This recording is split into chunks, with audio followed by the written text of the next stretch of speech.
Hello दोस्तों, good morning. देवभूमि education Uttarakhand में आप सभी का स्वागत है। उत्तराखंड एग्जाम से जुड़ी खबरें और उत्तराखंड करंट अफेयर के साथ वीडियो की शुरुआत करते हैं। टिहरी गढ़वाल में 32 महिला होमगार्ड पदों के लिए यहाँ पर रिजल्ट जारी कर दिया गया है, जिसमें कुल अनुसूचित जाति के 7 पद थे और आर्थिक रूप से कमज़ोर वर्ग के 3 पद, एसटी के 1 पद और अन्य पिछड़ा वर्ग के 4 पद थे। पर महिला होमगार्ड भर्ती दिनांक 1/9/2023 से 15/9/2023 तक भर्ती स्थल पूर्णानंद इंटर कॉलेज मुनिकी रेती एवं मैदान में संपन्न कराई गई थी, जिसके क्रम में उक्त महिला होमगार्ड के 31 पदों पर चयनित अभ्यर्थियों का परीक्षाफल घोषित किया गया है। तो सभी कैंडिडेट को बहुत बहुत बधाइयाँ। यहाँ पर टिहरी होमगार्ड का रिजल्ट जारी कर दिया गया और चमोली और उत्तरकाशी का रिजल्ट 27 सितंबर को जारी किया जाएगा। तो ये थी एग्ज़ाम से जुड़ी खबरें। दूसरी अपडेट है, असमंजस कौन कराएगा पुलिस भर्ती। 1550 सिपाहियों की भर्ती होनी है। पीएचक्यू पुलिस हेडक्वार्टर से 4 महीने पहले भेजा जा चुका प्रस्ताव। पुलिस विभाग में रिक्त पदों पर भर्ती कराने के लिए पुलिस ने तो तैयारी कर ली है, लेकिन भर्ती कौन कराएगा इस पर अभी शासन से निर्णय नहीं लिया गया। जबकि पुलिस मुख्यालय की ओर से 1550 पुलिस कांस्टेबल भर्ती के लिए प्रस्ताव भेजा जा चुका है।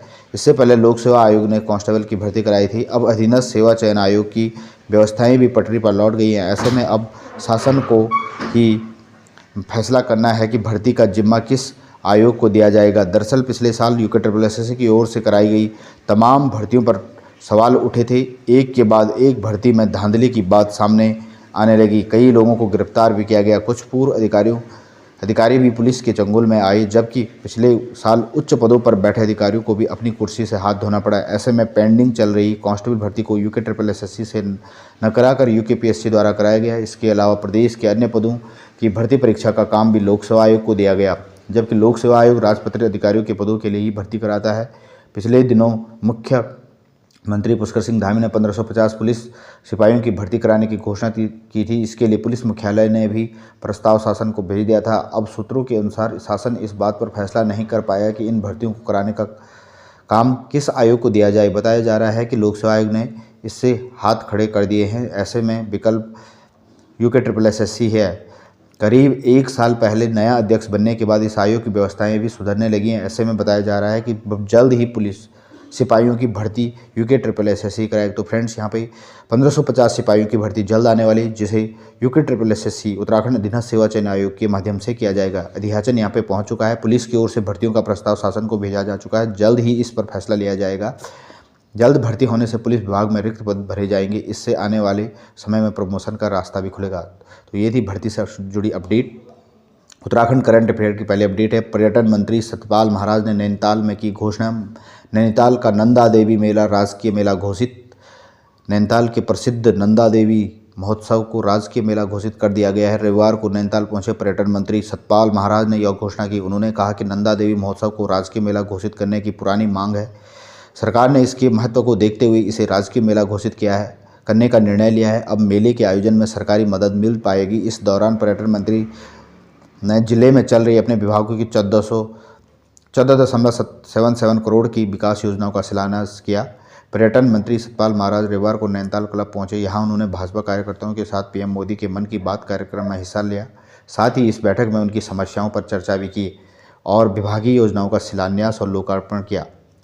नेक्स्ट अपडेट है, PM ने मन की बात में घोड़ा लाइब्रेरी को सराहा। नैनीताल के कोटाबाग में चल रहा अनूठा पुस्तकालय।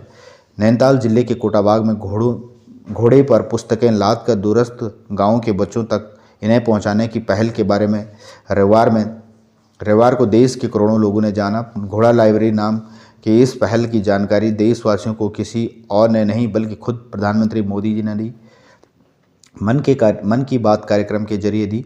PM ने सिर्फ इसकी सराहना ही नहीं बल्कि युवाओं के लिए इसे प्रेरणा भी बताया है। कोटाबाग ब्लॉक के कई गांवों में सड़क नहीं है, कुछ पगडंडी वाले रास्ते हैं, वे भूस्खलन की मार झेल रहे हैं। ऐसे में घोड़ा लाइब्रेरी के जरिए बच्चों को बाल साहित्य पुस्तकें उपलब्ध कराई जा रही है। इसकी खासियत यह है कि इसकी पहुंच 12 से अधिक दुर्गम गाँव में है। करीब 3.5 महीने से संचालित इस लाइब्रेरी के जरिए अब तक 300 बच्चों को निःशुल्क पुस्तकें उपलब्ध कराई जा चुकी हैं। इसका मकसद दूरस्थ गाँवों के बच्चों को किताबों से जोड़े रखना।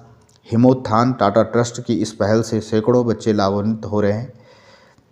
यह कहा प्रधानमंत्री मोदी जी ने, हमारे देश में शिक्षा को हमेशा एक सेवा के रूप में देखा जाता है। इसे उत्तराखंड के कुछ युवाओं के बारे में पता चला है कि जो ऐसी भावना के साथ काम कर रहे हैं। नैनीताल जिले के युवाओं ने बच्चों के लिए अनोखी घोड़ा लाइब्रेरी की शुरुआत की। इसकी सबसे बड़ी विशेषता यह है कि दुर्गम इलाकों में भी इसके जरिए बच्चों तक पुस्तकें पहुंच रही हैं। इतना ही नहीं, यह सेवा निःशुल्क है। अब तक इसके माध्यम से नैनीताल के 12 गाँवों को कवर कर दिया गया है।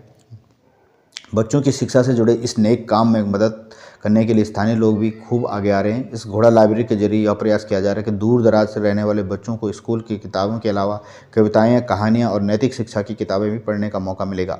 तो ये थी फ्रेंड्स पीएम घोड़ा लाइब्रेरी, जो नैनीताल जिले के कोटाबाग में घोड़े पर पुस्तकें लादकर दूरस्थ गाँव के बच्चों तक इन्हें पहुँचाया जा रहा है। घोड़ा लाइब्रेरी के माध्यम से एक अनोखी पहल है। आयुष्मान क्लेम भुगतान में बेहतर काम, केंद्र देगा इनाम। 26 सितंबर को उत्तराखंड को मिलेगा सम्मान। राज्य में आयुष्मान कार्ड पर इलाज कराने वाले अस्पतालों को 7 दिन में भुगतान होगा। उत्तराखंड को आयुष्मान योजना में क्लेम भुगतान में बेहतर काम करने के लिए स्वास्थ्य मंत्रालय की ओर से राष्ट्रीय स्तर पर सम्मानित किया जाएगा। 26 सितंबर को नई दिल्ली में होने वाले कार्यक्रम में राज्य को राष्ट्रीय स्तर पर सम्मानित किया जाएगा। आयुष्मान योजना में कार्ड धारकों को 5 लाख तक के मुफ्त इलाज के लिए 248 अस्पताल सूचीबद्ध हैं। इसमें 102 सरकारी, 146 निजी अस्पताल शामिल हैं। राष्ट्रीय स्वास्थ्य प्राधिकरण की ओर से क्लेम भुगतान के लिए 15 दिन के मानक निर्धारित किए गए हैं। और नेशनल करंट अफेयर की न्यूज़ है। आदि शंकराचार्य की 108 फुट ऊंची प्रतिमा का अनावरण मध्य प्रदेश के मुख्यमंत्री शिवराज सिंह चौहान ने गुरुवार को 2141 करोड़ रुपए की लागत से स्टैच्यू ऑफ वननेस परियोजना के तहत राज्य के खंडवा जिले के ओंकारेश्वर में आदि गुरु शंकराचार्य की 108 फुट ऊंची प्रतिमा का अनावरण किया। खंडवा जिले में नर्मदा नदी किनारे स्थित ओंकारेश्वर मंदिरों का शहर है। भगवान शिव को समर्पित 12 ज्योतिर्लिंगों में से एक ओंकारेश्वर में स्थित है। 8वीं शताब्दी के दार्शनिक आदि शंकराचार्य की 108 फुट ऊंची प्रतिमा का नाम एकात्मकता की प्रतिमा रखा गया है। तो यह स्टैच्यू ऑफ वननेस, और ये लगी आपकी मध्य प्रदेश के खंडवा जिले में। एशियाई गेम्स का शुभारंभ, लोग जोश और हौसले संग तिरंगा थामे उतरे भारतीय एथलीट। 19वें एशियन गेम्स की शुरुआत शनिवार को रंगारंग उद्घाटन के साथ चीन के हांगझाओ में आधिकारिक शुरुआत हुई है। इस दौरान भारतीय दल ने जब स्टेडियम में प्रवेश किया तो दर्शक दीर्घा में बैठे प्रशंसकों की जमकर हौसला अफजाई की। पुरुष टीम के कप्तान हरमनप्रीत सिंह और ओलंपिक पदक विजेता महिला मुक्केबाज लवलीन बोरगोहेन भारतीय दल के ध्वजवाहक रहे। तो फ्लैग बियरर थे आपके हरमनप्रीत सिंह और लवलीन बोरगोहेन। 921 सदस्यीय दल ये गया है। भारत के 625 खिलाड़ी चुनौती पेश करने के लिए उतरेंगे। तो फ्रेंड्स, ये थी आज की update. Thanks for watching video. नमस्कार।